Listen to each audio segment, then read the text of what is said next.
Muy bien, bueno, pues buenas tardes, Paula. Buenas tardes. Antes de nada quería agradecerte en nombre del equipo de Voz se escribe sin H, que hayas podido participar en nuestro pequeño proyecto, así que de verdad para nosotras es un honor. Muchísimas gracias. Y bueno, también quería comentarte que la entrevista va a tener dos partes. Una primera en la que vamos a hablar un poquito sobre la labor de la escritora y en tu caso pues también el ser actriz y tal.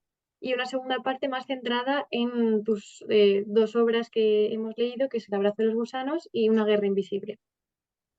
Vale, bueno, pues, Genial. pues empezamos. Bueno, antes de nada, eres licenciada en Filología Hispánica por la Universidad de Valencia. También has hecho artes escénicas en la Escuela de Lector de Valencia y dirección escénica y dramaturgia en la RISA de Madrid. Entonces, bueno, quería preguntarte, cuéntanos un poquito cómo surge esta vocación por el teatro, por la literatura. ¿Siempre has pensado que podías ser actriz y escritora? No sé, cuéntanos un poquito. Pues mira, el teatro lo descubrí cuando estaba en tercero de la ESO. Montamos casi de casualidad. No sé que es verdad que a mí siempre me había gustado salir en los finales de curso. Iba a piano desde pequeña, o sea que por ahí a lo mejor las artes escénicas también estaban de alguna forma, pero lo que es el teatro, me acuerdo perfectamente que fue pues eso, en la ESO, en una optativa que tuvimos que se llamaba teatro. Montamos Joan el Cendrós de Carles Alberola y Roberto García y como que me enamoré, me enamoré del teatro y bueno, me daba cuenta de que a todos nos gustaba, ¿no? Pero notaba que entre mis compañeros de clase, ¿no? Y los compañeros que estaban montando esta obra había como una diferencia abismal entre la pasión con la que yo quería que llegase, ¿no? la obra de teatro o que me aprendí todos los papeles de memoria y cuando a alguno se le iba el texto yo se lo daba, era como que quería que saliera todo perfectamente bien y bueno, ahí descubrí el teatro, entonces les pedí a mis padres que me apuntaran a algún taller de teatro, algún cursillo y tal. Y claro, por allí yo soy de Canals, es un pueblo más pequeño, y recuerdo cogerme los sábados el tren y venir, ¿no? Y ir a Valencia a un curso ¿no? de taller de expresión para jóvenes y tal. Y luego, en cuarto de la ESO, la orientadora social te dice un poco qué carrera crees, ¿no? Cree que deberías estudiar, te anima y tal. Y me dijo que había una carrera que se llamaba arte dramático. Entonces, para mí aquello fue como un hallazgo, porque yo no tenía ni idea de que se podía estudiar, ¿no? De que se podía estudiar teatro en Valencia. Y bueno, yo siempre había pensado que iba a hacer pues magisterio o alguna filología, porque siempre me había gustado mucho la literatura, pero claro, o sea, es que ya no había, era como que yo desde que había descubierto que se podía estudiar teatro y que de verdad es que había sido un hallazgo que era como que me gustaba tanto como tocar el piano, pero más, ¿no? Porque a mí el piano me gustaba muchísimo, pero luego en las audiciones lo pasaba fatal y de verdad me lo pasaba muy mal antes de las audiciones y en cambio salir delante de toda esa gente a actuar, siendo yo una persona bastante vergonzosa y tal, no me costaba nada, era una cosa rarísima, ¿no? Entonces dije, vale, ¿qué es esto, no? O sea, esta cosa interpretativa que en la música me parecía haber encontrado, pero no del todo, era porque era esa forma, ¿no? De expresarme que me faltaba, que era el teatro. Y, y bueno, y sí que es verdad que cuando lo dije en casa, eh, no se opusieron, pero sí que les dio un poco de miedo, ¿no? Decir, madre mía, ¿no? O sea, pues si se sabe que es una carrera que no tiene mucha salida, que es muy difícil vivir de esto, entonces un poco el trato fue como, sí, vale, pero otra cosa, ¿no? Otra carrera también. Y bueno, pues como decía, como siempre, enseñar siempre me ha gustado también mucho y la literatura, pues elegí como segunda opción filología hispánica. Lo que pasa es que sí que recuerdo que mis padres se pensaban como que una de las dos iba a caer por el camino, ¿no? Como o que iba a descubrir que no me gustaba el teatro, o bien que no iba a poder con todo y que no lo iba... Pero no, no, o sea, me gustaron tanto las dos que recuerdo perfectamente no hacer primero primero, segundo segundo, tercero tercero, como todo a la vez. Y así fue un poco como descubrí el teatro como actriz. Ujú. Madre mía, pues de verdad te admiro porque yo que estudio filología hispánica me imagino después estudiando otra carrera. O sea que sí. Y también en relación con tu formación como filóloga, ¿cómo crees que ha influido el estudiar estudios hispánicos a la hora de escribir tus obras teatrales? Pues mira, o sea, pasó una cosa un poco como curiosa, que es que cuando estaba precisamente en el último, estaba en cuarto de filología, como quedaba quinto, pero bueno, estaba casi acabando filología y estaba en cuarto, casi que es el último año de arte dramático, me acuerdo que un profesor de arte dramático nos dijo, en clase teníamos que escribir una pieza teatral, ¿no? Nos animó a escribir una pieza teatral. Y fue súper curioso porque a mí siempre me había gustado mucho escribir, pero siempre había escrito como para mí, ¿no? Para cuentos, cuadernos, pero nunca... Y me encantaba el teatro. Entonces fue como decir, madre mía, pero si me encanta escribir y me encanta el teatro, ¿cómo no se me había ocurrido antes escribir teatro? Y sobre todo por lo que tú me preguntabas, porque con todo lo que se lee en la carrera de filología, eh, y de hecho es que escogí todas las optativas de teatro, o sea, todas las optativas que en aquel momento estaban, ¿no? En nuestra carrera en la Universidad de Teatro, las hice todas. Por lo tanto, claro, tenía como un gran conocimiento de la obra dramática, ahora lo que me faltaba era, y también un gran conocimiento del teatro como actriz, tenía que un poco aunar esas dos cosas y tratar de escribir. Y fue muy curioso también porque yo pensaba, ¿no? que había empezado a escribir en ese momento, ¿no? Cuando a los, pues eso, a los veintitantos como que me pidieron esto. Pero luego, en casa de mis padres, y esto que voy a, o sea, lo he buscado porque me intuía que ibas a preguntarme cómo, cuándo empiezo a escribir y tal. Y digo, bueno, ¿se lo enseño o no se lo enseño? Sí, o sea, me hago mucha vergüenza porque no se lo he enseñado nunca a nadie, pero es que es verdad que dice mucho de mí, porque aunque yo pensaba que había escrito, o sea, que había empezado a escribir tan mayor, eh, hay algo ya en el pasado que estaba ahí dormido, porque mira, me encontré en casa de mis padres hace poco un cuento que se Las- de- pone octubre y noviembre de 1994. O sea, Paula Llorens escribiendo Madre con mía, 8 años. madre Pero mía. O sea que la bueno, con vocación viene 7. desde Sí, pequeñita. sí. Claro, claro. Yo sí que recordaba que mis padres siempre me decían, es que siempre estabas leyendo, siempre estabas leyendo. O sea, como desde muy pequeña. Y yo sí que recuerdo tener muchos, muchos libros. Pero claro, de repente encontrarte que con aún no cumplidos los 8, con siete Ocho años, de años. pronto encontrarme un cuento así, o sea, que dices, ¿pero dónde iba yo? Con 8 años. O Es sea, maravilloso. y luego también me encontré esto, que era una cosa súper curiosa, que me he acordado que esto ya estaría, pues es del 96, pues creo que en cuarto o quinto de primaria, que el profesor nos hacía escribir cuentos, bueno, el maestro, y el cuento más votado nos lo editaba. Entonces nos lo editaba claro, nos lo imprimía en aquella época y nosotros teníamos que poner los dibujitos. Entonces, esto se podría decir que fue mi primer libro. Madre mía, sí, sí, sí. O sea, Pero y es que nos todo ya muy ponía, todo además. claro, nos ponía, es súper bueno, nos ponía hasta el currículum nuestro. Qué gracioso. Que entonces, claro, de repente, Y o sea, además luego ya, lo que también me resulta curioso es que tú, o sea, que ni te acordaras, ¿no? Que fuera tan natural que no la tenías en la memoria.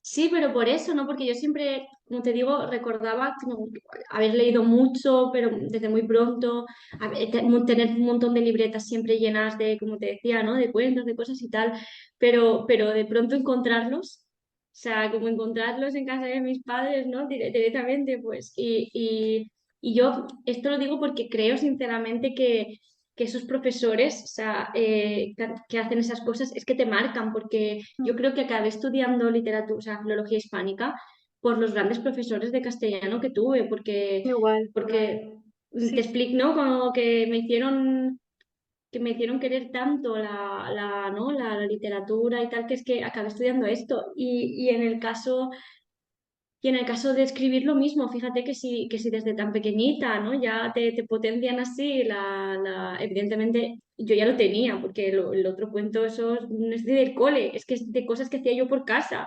Mm. Pero claro, si tienes un profesor que como que te saca eso y te anima a escribir y encima te premia, que hasta te hace un cuentito, te lo imprime, te lo edita, te lo encuaderna, tú ya te crees que eres escritora, claro. Qué maravilla, pues muchísimas gracias por enseñarlo, ¿eh? Vale. Y después, bueno, también en relación con tus obras, algunas de ellas están escritas en valenciano y han sido traducidas al castellano. Y bueno, y viceversa. Entonces, la pregunta, o sea, mi pregunta es un poco si en función, ha habido diferencia eh, en la recepción por el hecho de que estén escritas en una u otra lengua. Y después también en relación al proceso de traducción, ¿lo puedes llevar tú a cabo o ha de ser un traductor ajeno quien tenga que traducir la obra? Vale. En mi caso, he sido yo siempre, ¿vale? La que me ha traducido del valenciano al castellano al valenciano, pero porque realmente sí que soy bilingüe. Sí que soy bilingüe totalmente porque, además, porque nací en un pueblo muy o sea, valenciano parlante, por el que todo el mundo habla valenciano, pero mi madre de pequeña me habló en castellano. Entonces, lo digo más que nada porque cuando empecé a escribir me salía más en castellano, pero es una cosa muy curiosa. Creo que es porque influye mucho, a pesar de toda, ¿no? toda mi infancia ser en valenciano, el hecho de que la lengua materna fuese el castellano, creo que hizo muchísimo. Y la primera obra que escribí es que también es verdad que estudié filología hispánica. Entonces, leí mucho más en castellano, sin querer, aunque el valenciano era mi lengua como más de expresarme con amigos, con la gente del pueblo y tal. Y luego también, sobre todo, yo creo que lo que más me influyó en empezar a escribir mis primeras obras en castellano fue que cuando ya bueno, escribo mi primera obra, esta obra que te digo que nace un poco en la Escuela de Arte Dramático, pero como un ejercicio que al final acaba teniendo forma y la envío a un concurso y gana un premio, ¿no? Entonces digo, ostras, eh, eh, que esto, que guay, ¿no? O sea, que esto que he escrito parece ser que le ha interesado a alguien.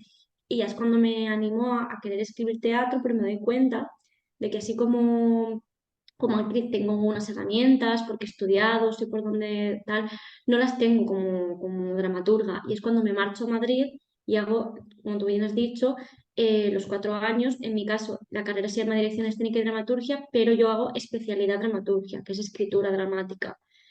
Entonces, ahí, ¿qué pasa? Que lo mismo es en Madrid, por lo tanto, todos esos conocimientos teatrales vuelven a ser en castellano. Y esas primeras obras que nacen en Madrid son también en castellano. Luego vuelvo a Valencia y me doy cuenta de que aquí la gente habla en valenciano, yo misma hablo en valenciano, ¿no? con mi alrededor y que creo que si quiero que mis obras lleguen al público y sobre todo sean montadas, lo lógico es que aquí, si se van a estrenar aquí, que sean en valenciano y sobre todo porque además es una lengua que es también mi lengua y que conozco, solo que es verdad que sí que tuve que hacer un poquito de cambio porque, como te digo, después de haber estudiado filología hispánica, después de haberme ido a Madrid, de estar ahí mucho tiempo solo con el castellano, aunque yo luego en casa con mi chico hablara valenciano, en Madrid me refiero. Era como que había olvidado bastante, ¿no? Como que había olvidado un poco la lengua y ya empecé otra vez a leer en valenciano y tal. Y ahora me doy cuenta de que escribo en las dos. Como tú bien dices, como me sale una obra en castellano, luego enseguida quiero traducirla al valenciano y al revés, las que he escrito en castellano he querido tenerlas también en valenciano. Sé que hay muchos autores, sobre todo autores catalanes, que siempre escriben ellos, ¿no? Y ellas siempre escriben en catalán y luego, curiosamente, cuando traducen al castellano no lo hacen ellos, pero a lo mejor es porque sí que ellos piensan en catalán y lo tienen más. Yo es que creo que si me preguntas cómo sueñas, ¿no? Que dicen normalmente, ¿en qué idioma sueñas? Yo creo que en los dos. Creo que ahora sí que estoy en ese momento en el que soy totalmente bilingüe.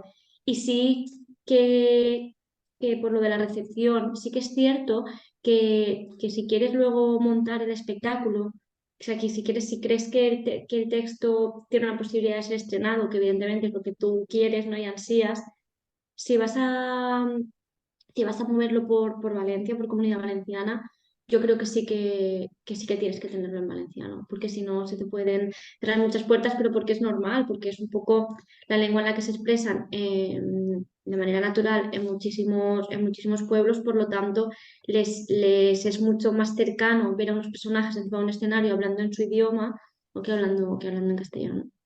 Ujú. Pues muy bien. O sea, nos has hablado de esa primera obra que escribiste para la Escuela de Arte de aquí Dramático de Valencia.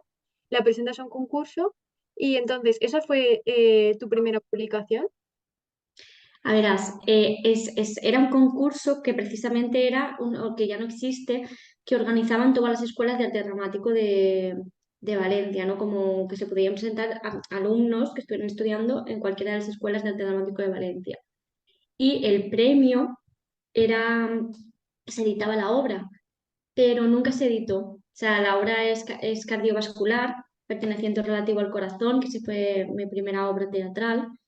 Y como se deshizo el premio ese año, en este caso yo resulté finalista. Hubo un primer ganador y yo estuve como segunda, ¿no? Como finalista. Y se supone que siempre se publicaban los dos textos juntos y nunca se publicó.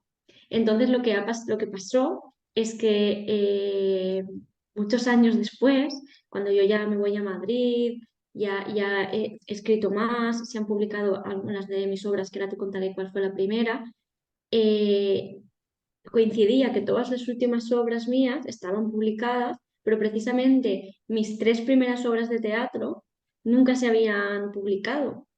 Y me daba mucha pena, porque era como, es que empezó todo ahí, evidentemente ahora he ganado en calidad literaria, en madurez, en todo, pero también aquello también le guardaba mucho cariño y las editó, esas tres obras, una editorial de Cullera que se llama El Petit Editor y están en el mismo volumen cardiovascular, perteneciente relativo al corazón, inquilinos y lluvia.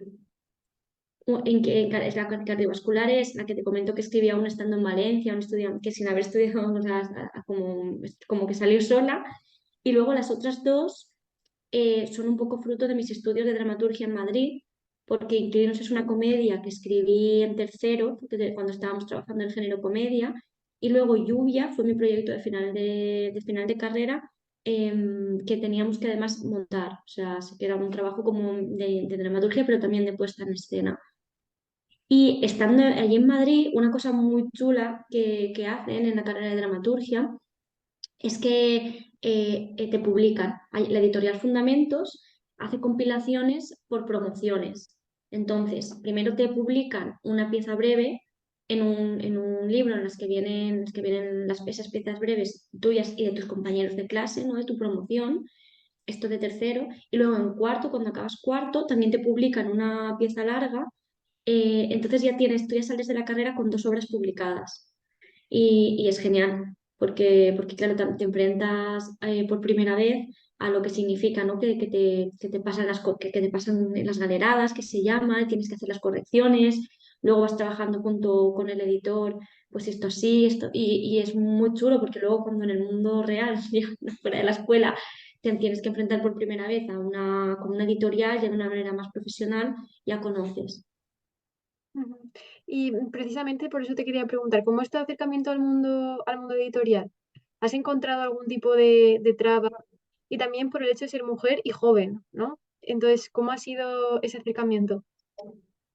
Pues creo que sí que es difícil. No sé si es por ser mujer o joven, yo diría más por ser desconocida, ¿no? Al principio. Y creo que también está muy relacionado con el género teatral.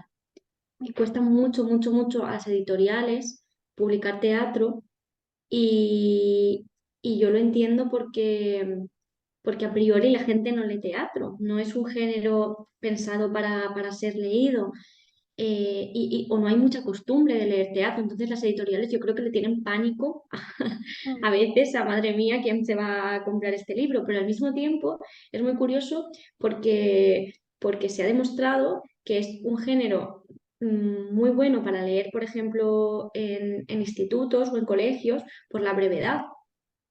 porque es una herramienta también muy buena para el aprendizaje de idiomas.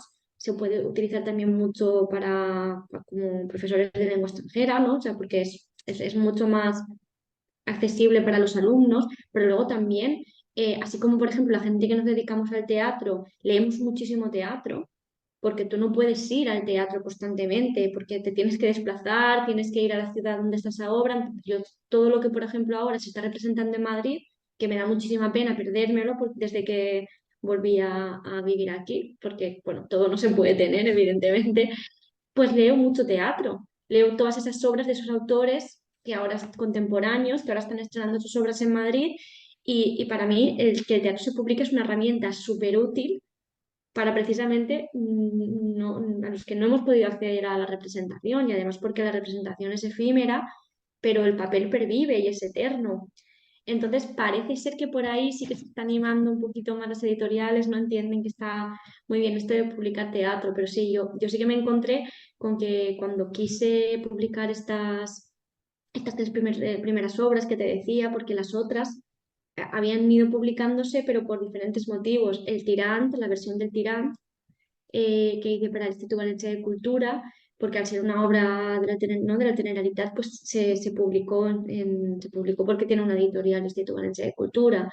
Y Ana la malaltia del temps, que es la otra, la siguiente, se publicó lo mismo, había recibido una beca de escritura, por lo tanto, pues la publicación estaba implícita en esta beca. Propia beca.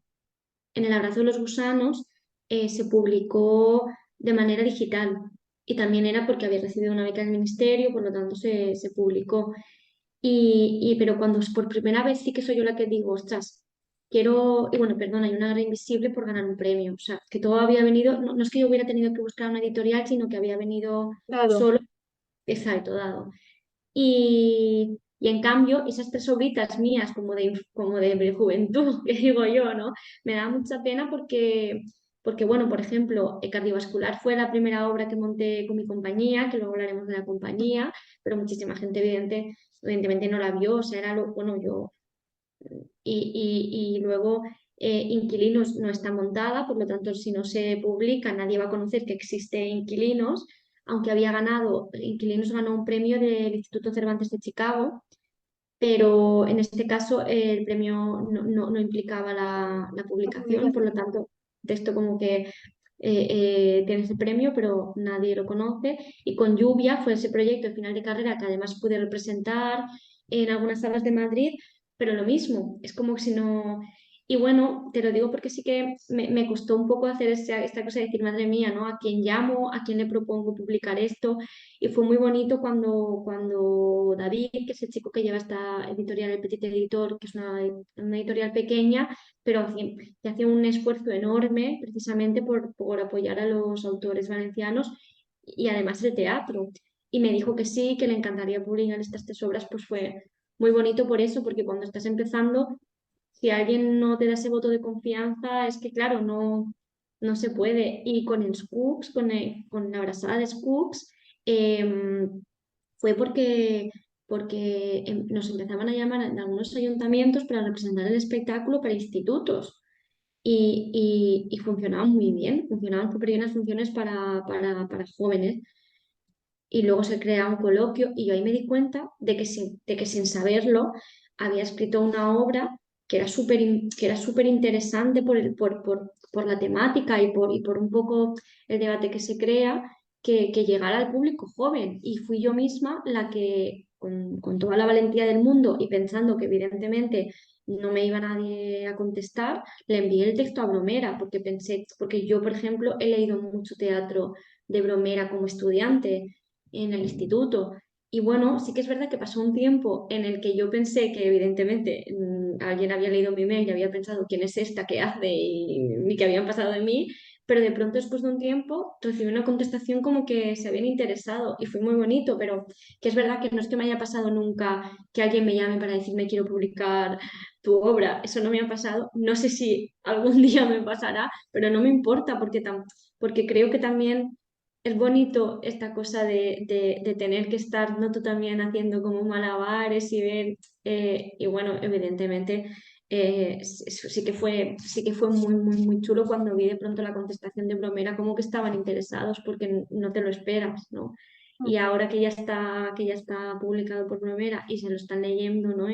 Se está comprando el libro y se lo están leyendo, pues a mí me hace muy feliz. Sí, bueno, pues ahora que hemos empezado a hablar un poco de las obras, te quería preguntar, bueno, y que hemos tocado la Brasada de Scrooge, y bueno, yo fui a verla el año pasado y la sala, vamos, prorrumpió en aplausos, no podíamos dejar de aplaudir y la verdad es que ha sido un éxito, como tú también comentas en institutos también. De hecho, ahora recientemente has ganado el Premio de Artes Escénicas Valencianas de 2022, o sea que enhorabuena.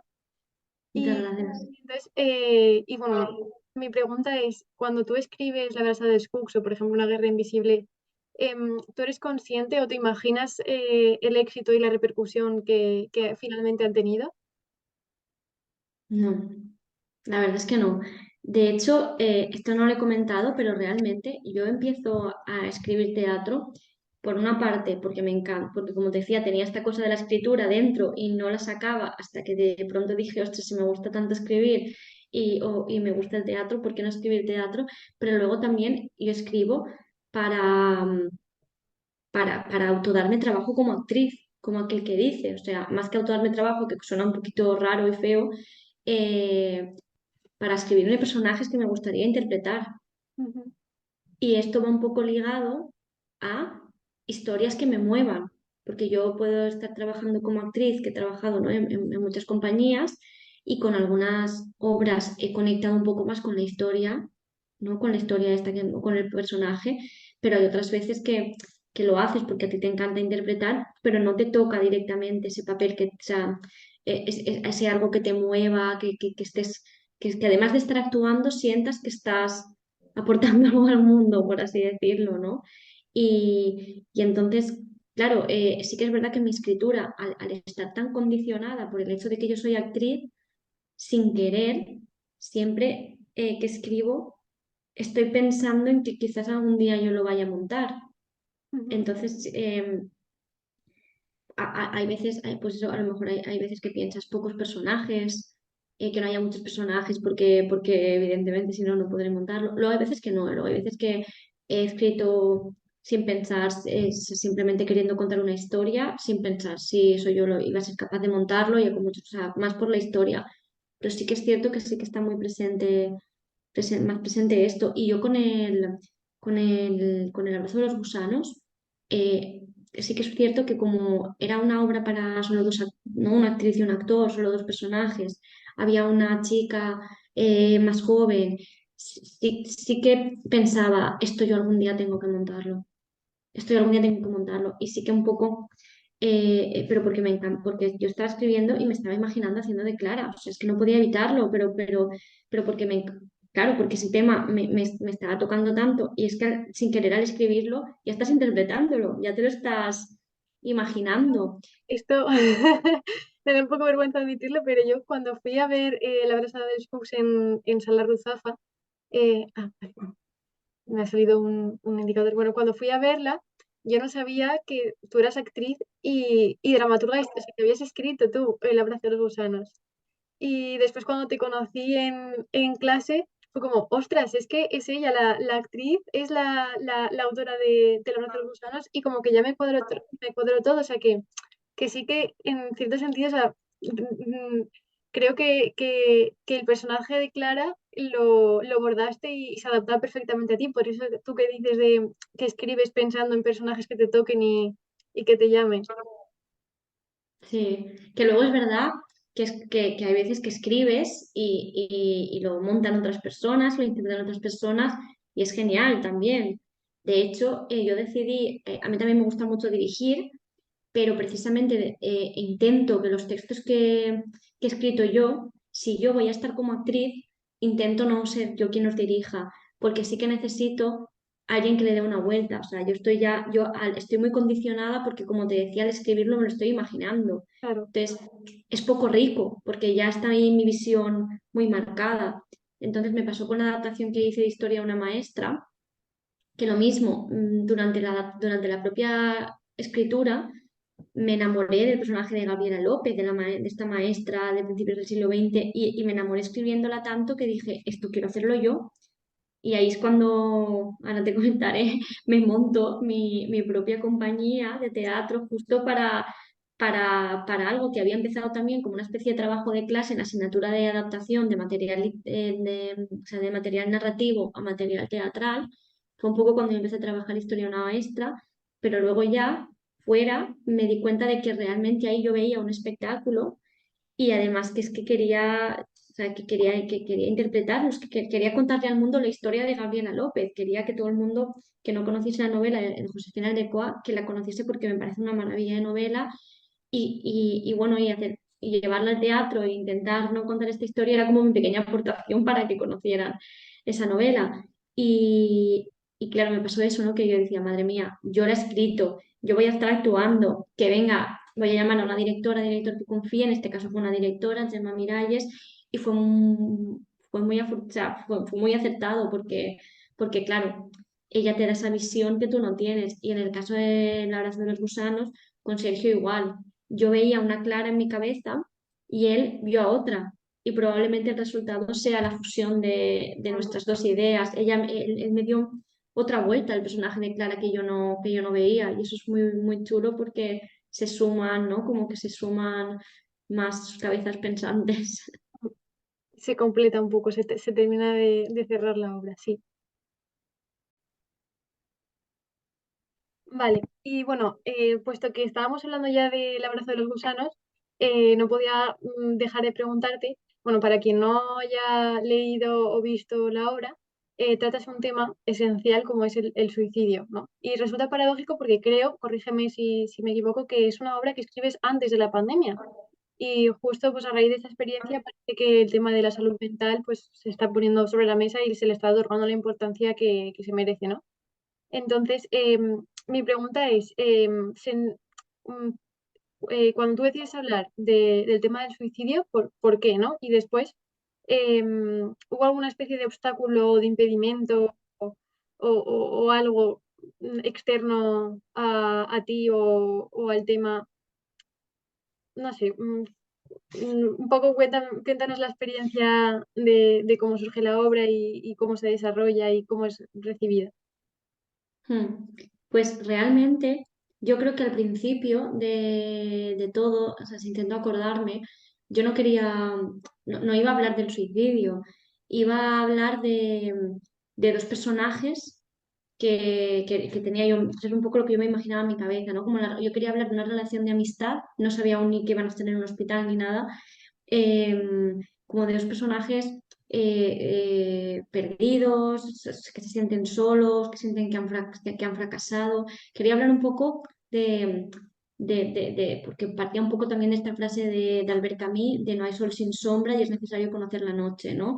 Porque siempre tendemos a hablar de lo bueno, lo que decíamos, ¿no? Es más ahora todo el mundo, las redes sociales, pues aún nos lleva más un poco a eso, no solo mostrar las cosas positivas y las cosas malas guardárnoslas. Entonces quería un poco hablar pues de la tristeza, de la soledad, de la depresión, de la muerte, no en plan para cortarnos todas las venas y salir de allí llorando, eso tenían clarísimo que no, sino defender que eso forma parte de la vida. De hecho, tú sabes bien que la obra es una comedia, o sea, Y eso, y que hay y que al final es súper esperanzador. Sí que es verdad que llegó un momento en que dije, si yo quiero que mis personajes hayan un poco de alguna forma tocado fondo y que ahora su camino sea como tirar hacia arriba, ¿no? E intentar como que la vida les dé una oportunidad, ¿por qué no? O sea, por qué no que sean dos personas que han tenido una tentativa de suicidio? Y al venirme ese pensamiento empecé a leer y a documentarme muchísimo sobre el suicidio. Y claro, fue increíble porque entendí lo malo, o sea, y tal cuánto daño había hecho el convertirlo en un tema tabú y silenciarlo. Y sobre todo porque se había creado hacia las víctimas del suicidio un estigma que tenemos hacia ellas, ya no como antiguamente que a los suicidados se les enterraba en el cementerio, sino actualmente, en la sociedad actual, era como que cuando alguien se suicida, la familia se inventa o se ve en la obligación de no decir que se ha suicidado, sino que hacía un accidente de coche o una enfermedad o tal, o la vergüenza que pueda sentir de decirlo, o una misma persona, ¿no? Que haya tenido en un momento dado de su vida una tentativa, un intento de suicidio y que luego lo tenga que esconder. No, no, porque nos puede pasar a cualquiera. Y justamente para evitar que pase, si lo cuentas, a lo mejor haces que otros, evitas que a otros lo lleven a cabo, porque sienten que no están solos y que esto se puede hablar, Entonces ahí fue cuando dije, vale, esto lo tengo que tratar, pero creo que va a ser mucho más asumido por el público, o sea, y va a ser mucho más digerido y va a ser mucho más cercano y no les va a tirar atrás si digo voy a ver una obra de teatro, ¿no? O voy a leer una obra de teatro sobre el suicidio, que esté presente el humor. Que Ujú. esté presente el humor porque creo que es un filtro muy bueno para la hora de tratar temas que duelen, temas o sea, para denunciar, para tratar algo que precisamente tengas como que te pueda doler mucho. El humor es un mecanismo muy bueno porque teniendo como el mismo cometido de darle voz a un tema silenciado, pero al mismo tiempo la gente se está identificando más fácilmente, se está riendo. Y luego también hay una cosa que me daba mucho miedo por el tema y porque quería tratar, que fue que nadie pensara que porque fuera una comedia yo me estaba burlando de los personajes, todo lo contrario. Claro, un poco hasta qué punto, o sea, no querías que tu producto, o sea, que tu obra se considera una banalización del suicidio, ¿no? Eso es, eso es. Y porque justo el objetivo era el contrario. El Claro. objetivo era decir, son personas como tú y como yo. Porque luego también es verdad que se tiende mucho a pensar en el suicida o en la persona con depresión o en la persona bipolar como un loco. Mm. Y no son locos. O sea, y en el caso de que sean locos, entonces todos estamos locos. O sea, todo el mundo está loco porque todo el mundo tenemos algo. Entonces, no, entonces ahí sí que fue cuando ya empecé a darle forma a los personajes de Clara y Miguel, que ella fuera una chica joven, que además, como digo, en el instituto le ha ido bien, toca el piano, o sea, tiene unos padres que la adoran, pero siente que no es feliz. Y luego en el caso de Miguel un poco lo mismo, que es un profesor, intentabas crear personajes muy distintos, pero personajes que la gente que estuviera en las butacas mirándoles o leyendo el teatro pensaran, personajes como tú y como yo, Mm. no es en plan, esto a mí no me puede pasar, no, claro, nos puede pasar a cualquiera. Y sí que es cierto que por el hecho de ser comedia sí que pensaba que nadie piense, por favor, que me estoy riendo del tema, más bien todo lo contrario, o sea, que es como mi granito de arena para, para desestigmatizar a las víctimas del suicidio y para darle altavoz a un tema que durante mucho tiempo erróneamente se ha silenciado. Y bueno, fue súper bonito, ¿no? Cuando de pronto lo doy a leer a alguien y me dice que en su familia hubo un caso de suicidio y que le parece una obra maravillosa, cuando de repente estrenamos y un montón de asociaciones de familiares de víctimas, de prevención del suicidio, me dan las gracias por escribir la obra, gente que de pronto ve la obra y ha tenido porque todos tenemos a alguien que se ha suicidado y es algo que, o sea, que todos conocemos a gente pues eso, ¿no? Que te dicen, Jolín, muchas gracias por hablar de este tema. Yo tuve ¿no? Pues yo tuve un tío que tratar o tuve un amigo que se suicidó y creo que es y te dicen, ¿no? Y creo que es muy importante que se hable del tema. Ujú. Y bueno, otro tanto sucede también con tu otra obra, Una guerra invisible, en la que pues visibilizar se pone sobre la mesa el acoso que sufren muchas mujeres en instituciones patriarcales como es el ejército. Y bueno, en este caso no eliges o el cauce de la comedia, tampoco es un drama, entiendo. Entonces, ¿qué te lleva también a escribir Una guerra invisible? Pues fue escuchar un testimonio real de Zaida Cantera, hace bastantes años, porque esta obra la empecé a escribir cuando todavía estaba estudiando dramaturgia en Madrid, en el último año de carrera. Escuché un testimonio de una militar, una mujer militar, que es Zaida Cantera, que en el programa de Salvados le contaba a Jordi Évole su experiencia, ¿no? Una experiencia traumática que había tenido en el ejército español y que había sido, como tú dices, víctima de un acoso sexual y laboral infernal. O sea, había pasado un infierno y me quedé como medio traumatizada, ¿no? En esa entrevista. Me acuerdo que no me lo podía creer porque además ¿no? Me parecía todo como toda una serie, una paradoja en sí misma, que en la institución que mucha gente se mete para servir, ¿no? O para proteger a las personas, esta persona se hubiera sentido tan desprotegida. Ujú. Era como, y luego, claro, dije, vale, quiero hablar sobre el abuso sexual, porque sí que es verdad que se ha hablado mucho, por supuesto, de violaciones, de violencia de género, o sea, hay muchas obras sobre el maltrato y son súper necesarias y siguen siéndolo, por lo tanto, ojalá no se siga escribiendo sobre esto porque aún nos queda mucho por hacer, pero para mí en ese testimonio lo más duro es que cuando simplemente es un maltrato casi más psicológico, hacerte la vida imposible en el trabajo, te toco el culo, te toco las tetas, pero no hay una violación, es como que no se le da importancia. Y para mí, o sea, no es que sea, no voy a decir que es peor, sino simplemente que es igual de bestial y de que te puede dejar anulada como persona y que hay que darle la importancia que se merece a esto. Y, y bueno, ahí es cuando un poco empecé a buscar lo mismo, ¿no? A buscar testimonios de mujeres que habían sufrido acosos laborales y sexuales semejantes.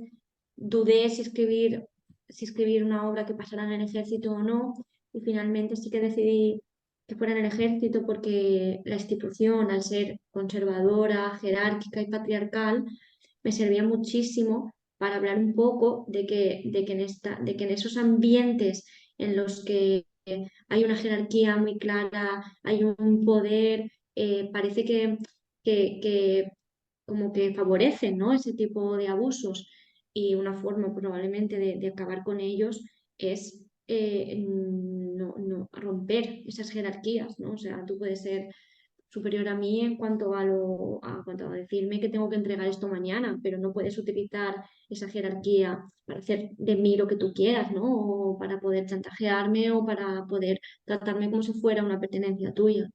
Claro, una cosa son los rangos profesionales y otra cosa son las personas, claro. Y bueno, en relación también bueno, como hemos hablado, el Abrazo de los Gusanos lo has representado con tu compañía Cactus Teatre. Entonces, bueno, mi pregunta es si tienes pensado producir, representar una guerra invisible y también ya que abrimos un poco el melón de la compañía de teatro, también preguntarte pues cómo surge la idea de crear una compañía de teatro y cómo es ese proceso de creación, porque supongo que será un trámite, o sea, tendrá una burocracia también pues bastante grande, ¿no? Entonces, ¿cómo te aproximas tú a ese proceso? ¿Cómo lo llevas a cabo? Si nos pudieras contar un poquito. Pues mira, lo primero, mi intención es, ojalá, montar una guerra invisible. Sí que lo tengo muy en mente porque bueno, sí, porque evidentemente, como te decía, tú cuando escribes un texto lo estás soñando montarlo, ¿no? Y lo te estás imaginando en el escenario. Los que escribimos teatro nos pasa esto, es que nos lo estamos ya casi imaginando. Y si en mi caso, pues además eres actriz, diriges y has estado encima de un escenario, aún con más facilidad casi que lo ves, ¿no? Pero claro, llega un momento que dices, yo tengo ahora escritos tengo varias obras, ¿no? Que están algunas editadas, otras no, está Inquilins, está Llana o la malaltía de Temps, está Una guerra invisible y claro, me gustaría montarlas todas. Y ya te digo yo, estando yo como actriz o no, ¿eh? O sea, verlas representadas. Pero claro, desde que monté una compañía, ha nacido otra faceta en mí, que es la faceta productora.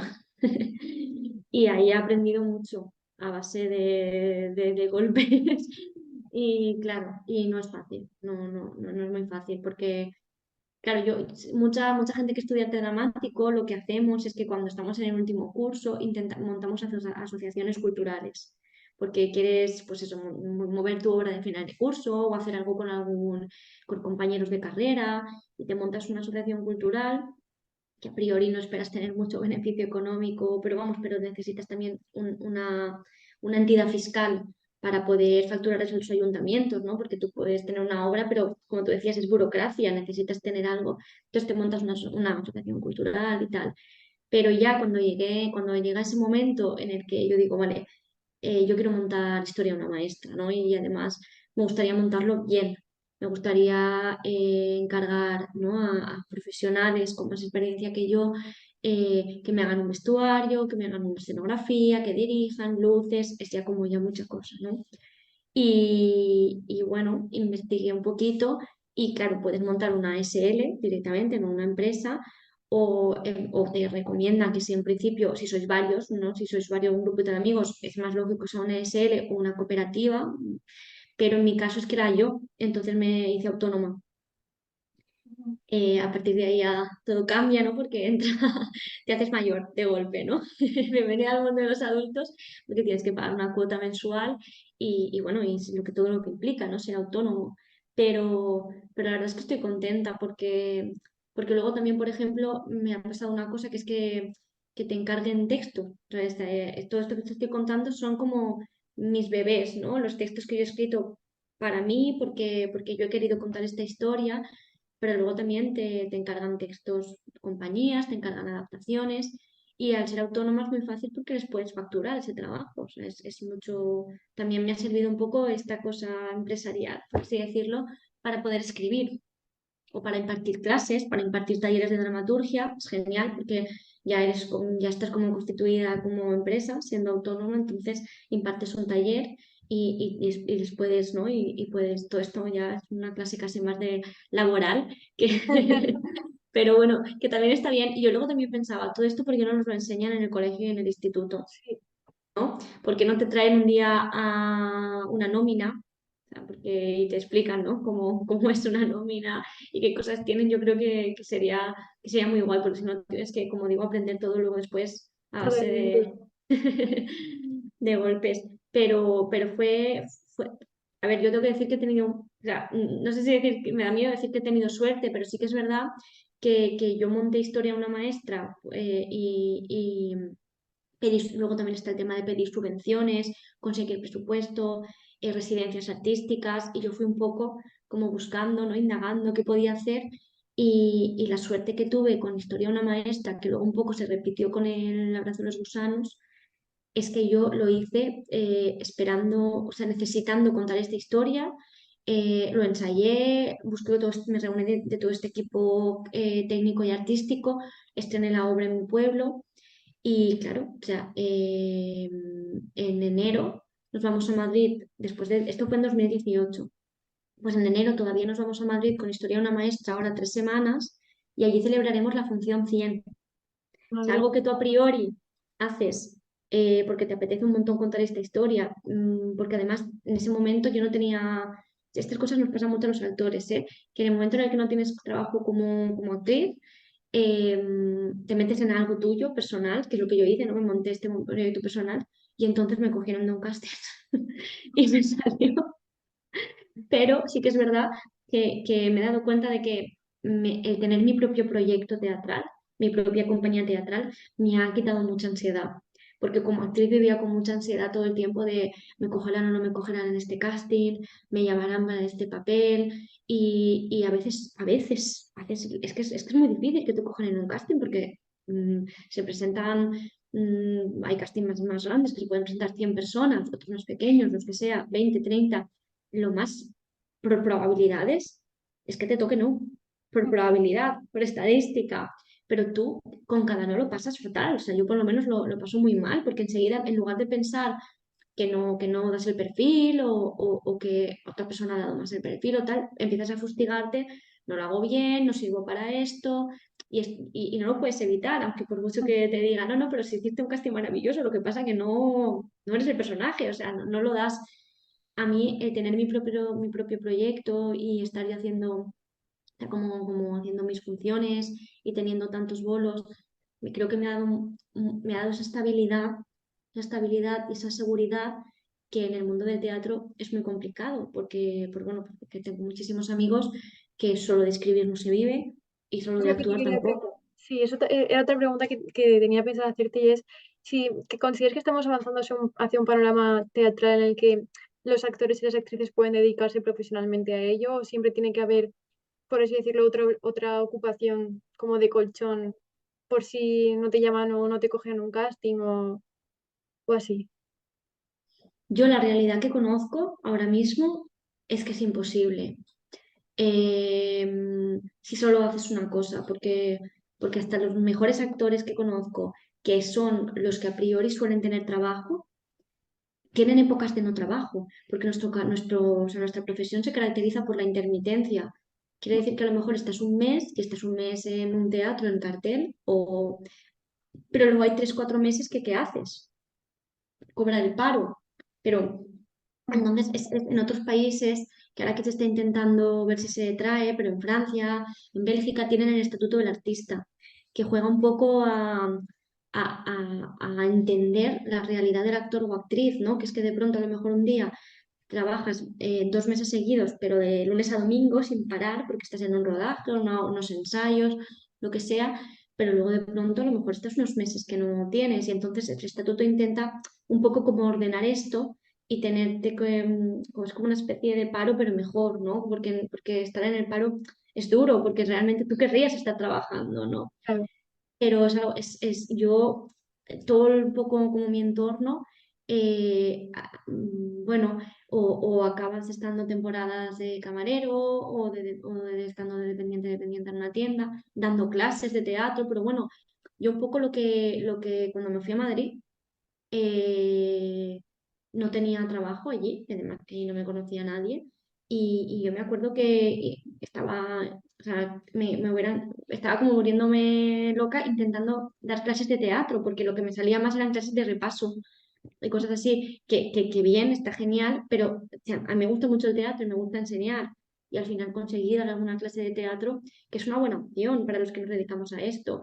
Ahora, por ejemplo, yo creo que vivo o sobrevivo de esto porque hago un poco de todo, pero me parece súper bonito. Yo sí que, para mí el sueño era como vivir del teatro, o sea, no era ni ser famosa ni triunfar, y por eso me siento súper afortunada realmente, por eso digo, creo que he tenido suerte, pero y que mi vida de pronto sea, ¿no? Pues impartir talleres de dramaturgia, impartir clases de interpretación, escribir teatro, hacer bolos con mi compañía, a veces hacer bolos con otras compañías, porque también me gusta trabajar como actriz para fuera de mi proyecto, ¿no? Porque no sé, y estar con más gente y conocer más gente.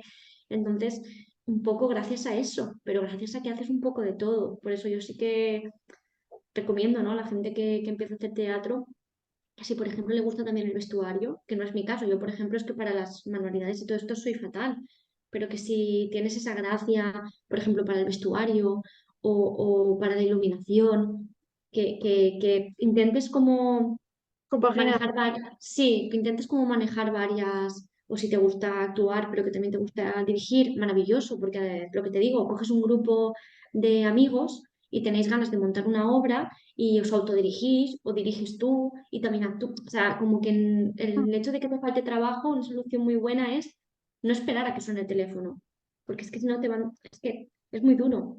Estás ahí, ¿no? Esperando a que esa llamada de ese director o directora llegue y puede no llegar. Entonces, yo mi solución, lo que a mí me sirvió, que eso no quiere decir que le sirva a todo el mundo, evidentemente, fue, no voy a esperar a que me llame nadie. O sea, yo voy a empezar qué historia quiero contar, qué proyecto me puedo generar, qué me apetece contarle al mundo. Y a partir de ahí ya pues empezar Mm. a hacer. ¿Y, y dirías que hay mayor ocupación o mayor demanda en el teatro infantil? O no localizas esa necesidad? A ver, es que me hace mucha risa porque pensaba que esto solo era conocido en el mundo del teatro, pero Sí, es lo típico que siempre te llevan en el colegio a ver una obra, ¿no? Y entonces vas cuando eras pequeñito. Y después ya parece que un poco el teatro desaparece al menos de las aulas de los colegios o institutos. Entonces era un poco una curiosidad de saber si efectivamente es así o si no. Claro, ahí has abierto dos temas, ¿vale? Dos temas súper importantes. Uno, ¿por qué los jóvenes no vienen al teatro, ¿no? Porque hay un salto de edad que pasa con el público joven. Y luego lo que decías, ¿no? Del teatro para niños y niñas, del teatro para la infancia. Es maravilloso que haya teatro infantil porque personas como yo te he contado que la primera vez que hago teatro, yo como actriz en el cole y tal, pero te tengo que decir que a mí mis padres me llevaban mucho al teatro de pequeña y que probablemente ahí también nació y que también y yo estaba viendo teatro, pero yo estaba queriendo estar ahí encima. O sea, para mí fue fundamental ir al teatro de pequeña, o sea, fundamental. Y creo que muchos amigos y amigas, actrices y actores que he hablado un poco empiezan así, ¿no? Es que yo de pequeña una vez vi una obra de teatro y me enamoré y yo quería hacer eso. Y bueno, se han creado tanto como muchos actores y actrices, pero también muchos espectadores. Es que yo fui una vez al teatro y lo que sentí fue tan mágico que quise volver al teatro, ¿no? Y entonces ahí, por favor, a los padres y madres, tíos, tías, abuelos, que lleven a sus hijos y hijas al teatro o que vayan ellos mismos. No, pero es muy bonito. Es que además, yo, por ejemplo, ahora voy mucho a teatro para niños y niñas, pero voy yo sola, o sea, voy yo, mi adulta, mi Paula adulta, y me encanta ver a los niños. O sea, me encanta ver las reacciones de los niños Los viendo niños teatro también porque están... es que son el público ideal, porque es que se lo creen todo, o sea, es que están, es que es mágico, es que entran en la obra súper bien, entonces me gusta mucho verles cómo entran. Y luego, esta creencia de que hay más teatro para niños y niñas viene, es verdad que muchas compañías dicen, es que no tengo bolos, es que no tengo trabajo, es que no tengo bolos, y te dicen, móntate un infantil, que te vas a hinchar de bolos, ¿no? Que no te va a faltar trabajo. A ver, viene un poco de la cosa de que cuando hay ayuntamientos, o sea, que si tienen muy poquita programación, porque tienen poquito presupuesto, lo que nunca van a dejar de hacer es un infantil, porque tienes que entretener a los niños y niñas de tu pueblo.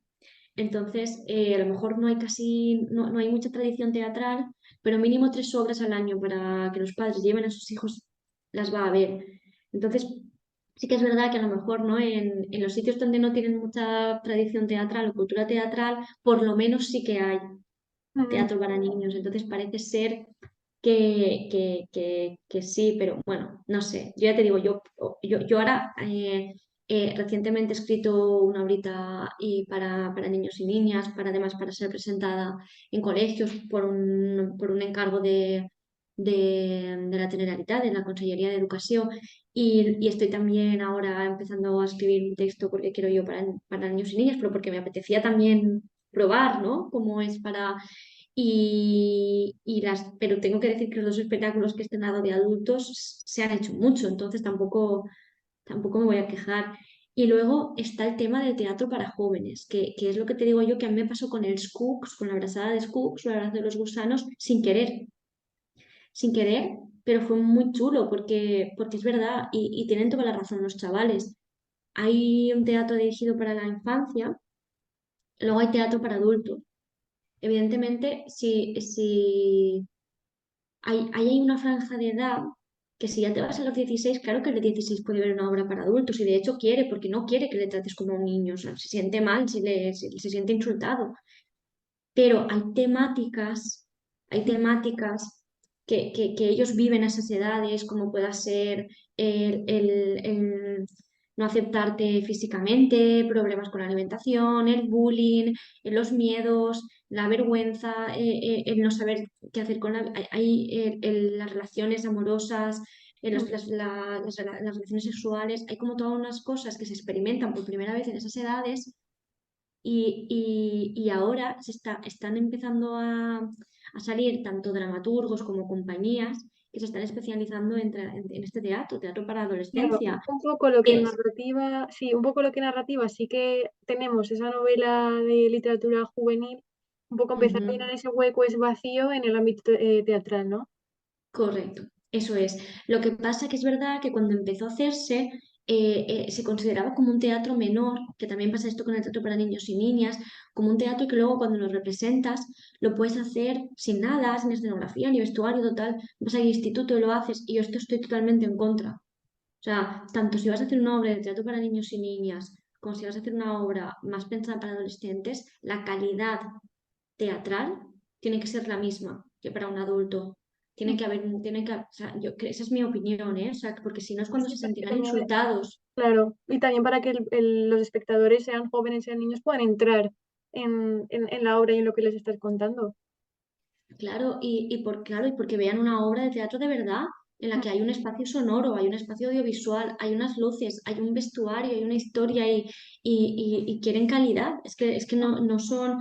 Por eso yo creo que cuando empezamos a hacer la brasada de Cooks para adolescentes, fue tan bonito, porque de pronto ellos se sentían como que habían visto algo, como que habían visto su serie preferida, no sé cómo decirlo, ¿no? Como algo que podría ser su película, su serie, porque veían que esa historia les estaba tocando y les estaba llegando y no les estaban ni queriendo dar una lección, ni adoctrinar, ni les estaban tratando como tontos, todo lo contrario, les contaban una historia y luego ya ellos se hacían su propia, ¿no? O sea, su propia lectura, porque tampoco creo que sea bueno y además es que es que no tenemos que adoctrinarles, ni enseñarles, ni decirles nada, tenemos que contarles una historia y ya está. Y mm. luego ellos ya decidirán. Y en ese sentido, ya la última pregunta para finalizar, ¿cuál dirías o cuál crees tú que es la función del teatro o de tu teatro? Por ejemplo, tú has compuesto obras en las que pues, tú misma nos has comentado que necesitabas un poco expresar y visibilizar, ¿no? Entonces, dirías pues que tu teatro tiene una función de denuncia social, no sé. Claro, no, sí, aunque no sea una cosa como voluntariamente de denuncia, siempre hay algo, ¿no? Porque para mí un poco el teatro lo que tiene que hacer es generar preguntas, no dar respuestas. Por eso te decía, no quiero adoctrinar, o sea, no Ujú. quiero adoctrinar a nadie, pero sí que quiero hacer como que salga tocado del teatro, que salga con preguntas, porque yo escribo un poco sobre temas que a mí me han dolido y probablemente ese dolor es porque no los entiendo. O sea, hay algo que no entiendo por qué pasa, o creo que debería hablarse. Por lo tanto, eso que yo siento con ese tema es un poco lo que quiero que sienta el espectador. Quiero que como agitar conciencias, crear, ¿no? Como que salgas inquieto, que salgas tocado, pero precisamente para que ya en tu casa tú luego reflexiones como yo lo he hecho escribiendo el texto. Entonces sí que es cierto que a lo mejor no me nace escribir una obra como por puro divertimento, porque sí, aunque sí que evidentemente sé que cualquier obra de cualquier tema tiene que entretener porque si el público lector se aburre, ahí ya lo has perdido. Pero sí que es verdad que sí, siempre hay algo como algo más, ¿no? O sea, entretener, pero también Sí, siempre hay algún tema. en lugar de lo que eres delectar y que se dice el entretener y enseñar, pues a lo mejor entretener y manifestar y generar preguntas, ¿no? Me gusta. Pues mira, muy bien, Paula, pues de verdad muchísimas gracias. Ha sido un gusto tenerte y bueno, esperamos que te vaya todo genial. Muchas gracias a ti.